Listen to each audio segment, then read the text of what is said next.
Welcome, friends, to another edition of Economic Update, a weekly program devoted to the economic dimensions of our lives, jobs, debts, incomes, our own and our children's. I'm your host, Richard Wolff.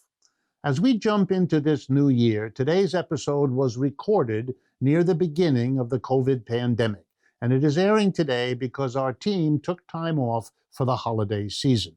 This episode is about capitalism and externalities, those real costs that capitalism incurs, but that capitalists don't have to pay for. It really does say something about the system's inefficiency. We'll be back next week with our regularly scheduled program. I want to devote today's program to a concept in economics that might sound distant when I first mentioned it. It's called externalities. But it is, in fact, a very easy idea to understand and an enormously powerful tool to understand our economic system these days. So what is externality and what does it mean in economics? Here's the basic idea. When a capitalist, the kind of key decision maker in a capitalist system, makes a decision to hire and fire someone, to expand or contract the business, to move production here or there, to adopt a technology, all the basic decisions that capitalists make, they make based on an assessment of the costs of making that decision and the benefits. So, for example, if they're going to expand the business, that's going to cost money. Build another wing on the factory, buy some more trucks, hire some more workers. Those are the costs. But then there are the benefits, the output, and the price you can get by selling that output in the market. And what we tell ourselves and what is taught to our children is that capitalists weigh the costs and the benefits. And they only go ahead and do something like fire a worker or hire a worker or expand or contract or choose a technology based on the following simple idea. The benefits have to be larger than the costs because the difference between them is more or less the profit that the capitalist can get. And being driven by profit, he's not going to do something, he or she, that has a cost greater than the benefit because then they're losing money. They're going to choose to do only those things where the benefits are greater than the costs in dollar terms because that yields a profit, and they'll choose among their options and opportunities those which have the biggest difference between the excess of benefit over cost when you compare one to the other. And here comes the big point. It is said that capitalism is efficient because it works this way. It only does what gives you more benefits than costs. Isn't that wonderful? So here comes the answer. No, it isn't wonderful. It is actually nonsense. And let me explain. Capitalists don't count the costs and benefits. They only count the costs to them and the benefits to them when they make a decision. And those are not the same as the costs to everybody. Let me give you the simplest examples. Suppose a capitalist decides to build a high-rise apartment building on your block, wherever you live, and to locate on the ground floor a big, expensive restaurant. What does the capitalist count? The capitalist counts the costs to him or her as a capitalist. They have to hire workers to build the building. They have to hire people to maintain the building. They have to buy furniture to put in the building. You get the picture. And what are the costs? Well, I just went through them. What are the benefits? Well, it's the people who will come to the restaurant and buy a meal, allowing whoever operates the restaurant to pay rent to whoever built the building and to get to collect the rents, if you like, from all the tenants of all the apartments or offices in the building. You get the picture. But now let me point out to you that these costs which the capitalists count are not the only costs. There are other costs that the capitalist does not count. And again, I'll give you the same example. With lots of people coming to the restaurant, which wasn't there before, there's going to be a need for parking. And there isn't enough parking as it is on the street, so people coming to the restaurant will have to use a parking lot. And the sudden increase in demand for the parking lot will allow the owner of the parking lot to jack up the prices to park your car, so that all of the rest of us who live on that block, who had nothing to do with the decision to build a high-rise with a restaurant, we will all suffer a cost of that project, namely the higher amount of money we have to spend for parking our car. But that's just the beginning. There's going to be a lot more traffic on the street when you build a high-rise and a fancy restaurant on the ground floor. And you know what that means? Not to be cruel, but to be honest, cats and dogs are going to get run over in that street in a way they didn't before, meaning an enormous cost, not just financial, but emotional, for whoever those pets live with, or I should say, lived with. I won't go near the question of accidents more likely to happen to pedestrians like me in that block because of a decision I had no control over and could not participate in. Oh, I hope it's beginning to sink in. There are loads of costs. With a new high-rise and a restaurant, the traffic in this street is going to go up. That means the amount of exhaust coming out of the cabs, cars, delivery trucks in our neighborhood is going to go up. And the impact of greater pollution from those vehicles, we well know, is impacting our health, our lungs, our respiratory systems. How many more visits to the doctor will it cost me? How much more medicine will it cost me? Oh my goodness, these are enormous costs. And again, not just in money, but in really valuable things like health and life. The capitalist isn't responsible for any of them, so the capitalist doesn't count them. When weighing the benefits, let's pick a number, $1 million, against the costs, all the capitalist cares about are the costs he has to cover. And let's suppose they're $800,000. He says to himself, great. Here's a project that'll bring me $1 million, cost me $800,000. I'll walk away with $200,000 in profit. And the school teacher and the economist who should know better tell you, see, capitalism is efficient. This project got done because profit led a capitalist to do it. Yeah, but I got news for you. When you count the costs to the world the capitalist works in, to the community in which he functions, it turns out that the extra parking spaces for everybody, the cost of them, the lost pets, the illness, and I could go on, they're worth much more than $200,000. If you had counted all the costs of the project, they would have exceeded the money, the revenue that project brought in. And therefore, the conclusion would have been, don't do it. The benefits to the people in those apartments and to the people who went to the restaurant, worth $1 million. No argument. Those are the benefits. $1 million for the project. But the costs, if you add them all up, are greater. The project shouldn't be done. It's not efficient to use resources in a way where the real costs of doing so exceed the benefits.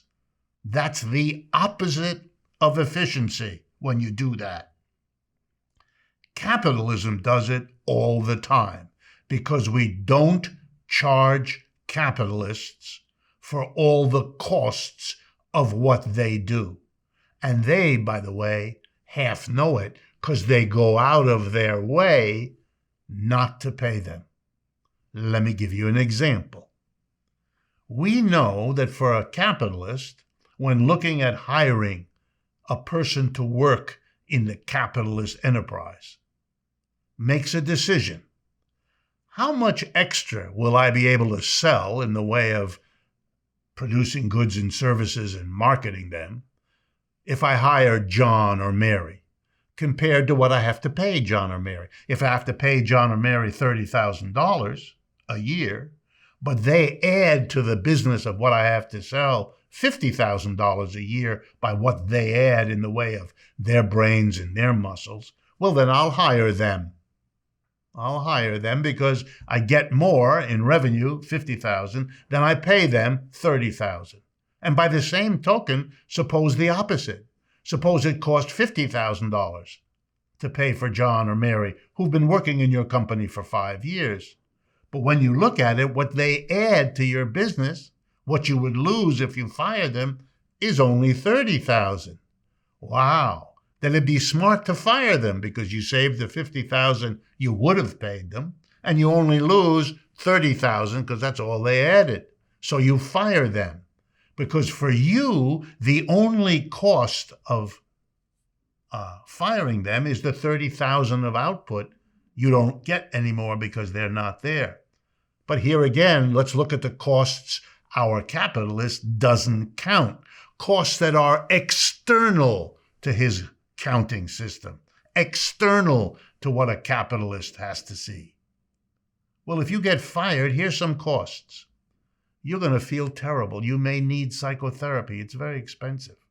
You're going to disrupt your family, the impact on your wife, her health, your husband, his health, your children, their schooling. Begin to think of what it means when you fire a human being. The cost isn't just what you, the capitalist, lose when he or she is not working for you anymore. The costs are much larger than that. They're all the costs of unemployment to a person. We know that alcoholism goes up when unemployment goes up, that divorces go up when unemployment goes up, that abuse between parents and children and between spouses, all of those things, those are social costs. They require medical care, psychological attention, police activity, you name it.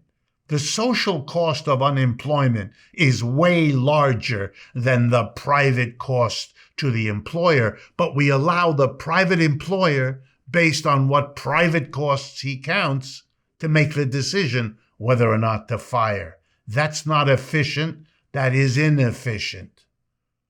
The externalities are all of the real costs that capitalists don't have to count. And that's why their decisions are fundamentally inefficient. We've come to the end of the first part of today's show. Before we get to the second half, I want to remind you about our new book, The Sickness is the System: When Capitalism Fails to Save Us from Pandemics or Itself. Go to democracyatwork.info/books to learn more or to get your copy. I also want to thank our Patreon community for their invaluable support. And if you haven't already done so, go to patreon.com/economic update to learn more about how you can get involved. And now, please stay with us. We will be right back with the second half of this program, and we'll be back next week with our regularly scheduled program, and I thank you for watching.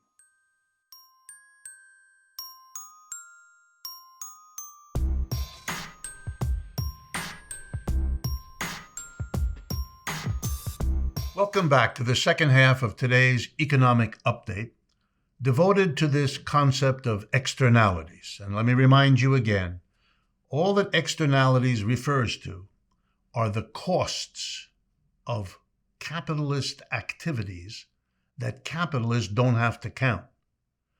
The way it's handled in economics is there's a distinction between private costs and social costs, and that it's important to understand that the costs that capitalists care about are the costs they have to pay, the costs they have to cover. They don't care about the other costs because there's no outlay of cash by them. So when they look at the cost of anything, they're only looking at the costs they have to cover. And if they can make money more by doing something than the costs they have to cover, they do it. But the point of the distinction is to understand that that's not efficient.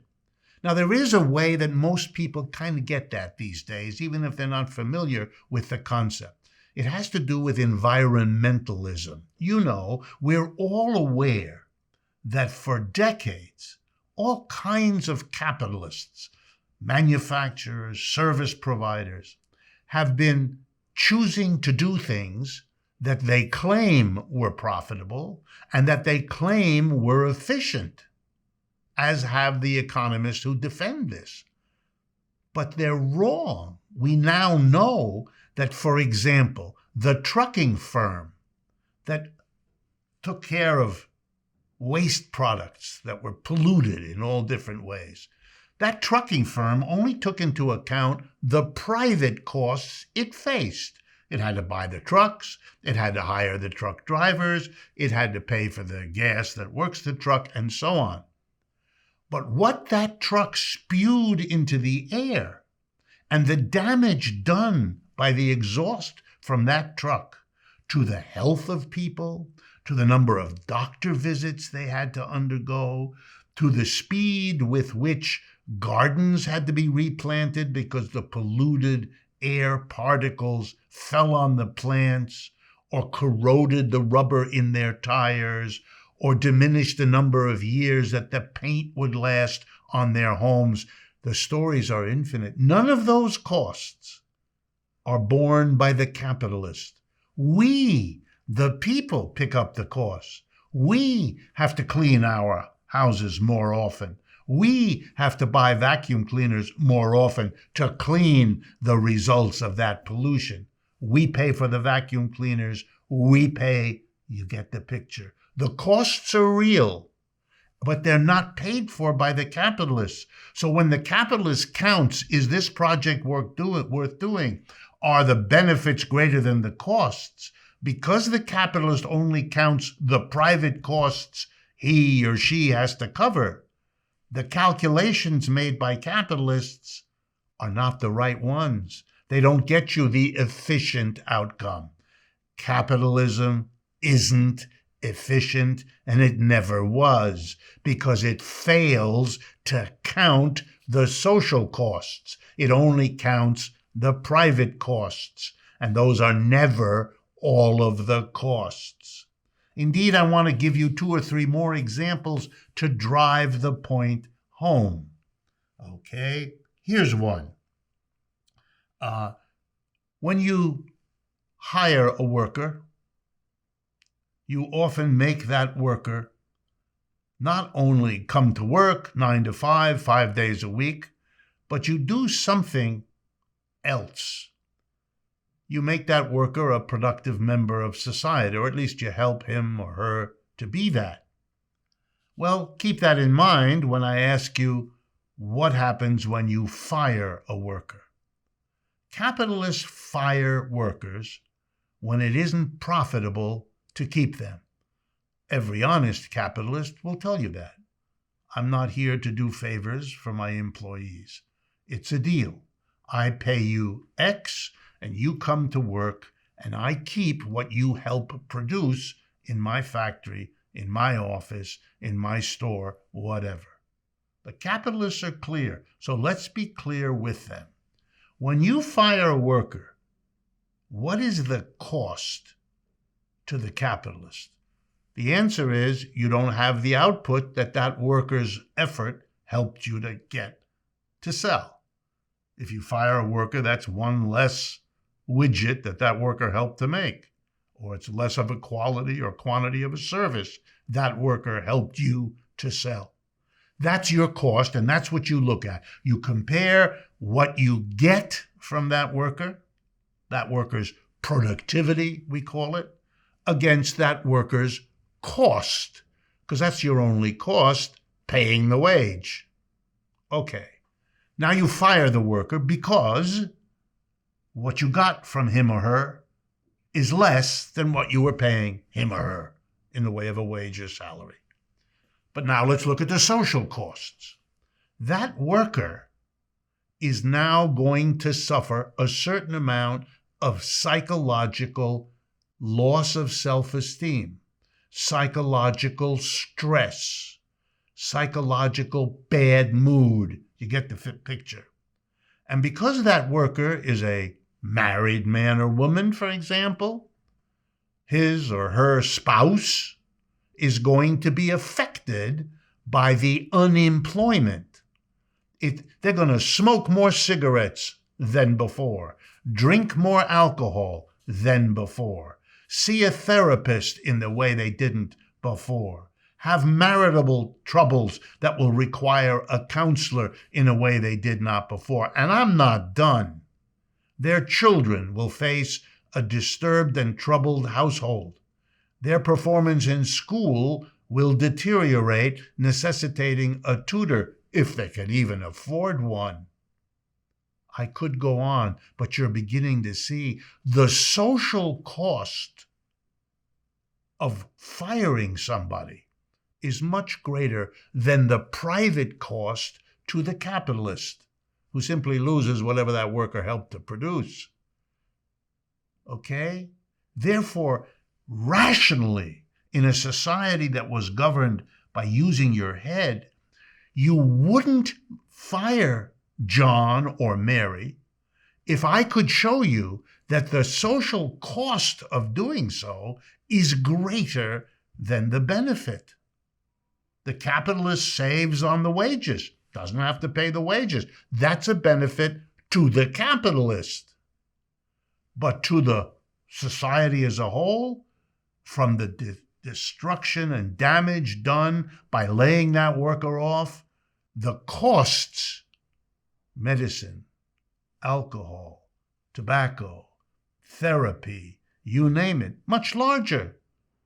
It would be less costly for the society to keep those people working, because when you look at all the costs of firing them, they exceed the benefit to the capitalist.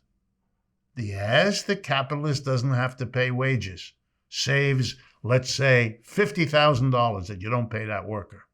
But if I showed you, which is easy to do, that the cost of laying that worker off is $100,000, anyone who isn't disturbed would understand that the efficient thing to do was to keep that worker working, even if they only produced $40,000 worth of output. Because saving that 40 and incurring the social cost of 100 when you look at them all is an irrational, inefficient use of resources, both human and non-human. That is, both human persons and the machines and factories and infrastructure that go with them. There's a general conclusion that flows from all of this, and it has to do with the coronavirus that we are all in the midst of coping with. It wasn't profitable for companies to store ventilators, test kits, hospital facilities, doctors, nurses, orderlies, beds, all the things you need for a dangerous virus. We knew as a society that viruses come. They come all the time. And that they can occasionally be very dangerous. We've known that for at least a century and a half. The devastating Spanish flu occurred in 1916, a little over 100 years ago, killed 700,000 people. Okay, we know. But it isn't profitable for capitalists to produce a lot of kits and store them until they're needed. Society needs it. We are going to be losing way more money by not having prepared than it would have cost us to prepare. The number of people who will get this virus, coronavirus, because we didn't have test kits in the numbers we needed early on. Just that will be devastating. The loss of life, the loss of value, of product, of wealth is staggeringly larger than what it would have cost to produce and stockpile what was necessary.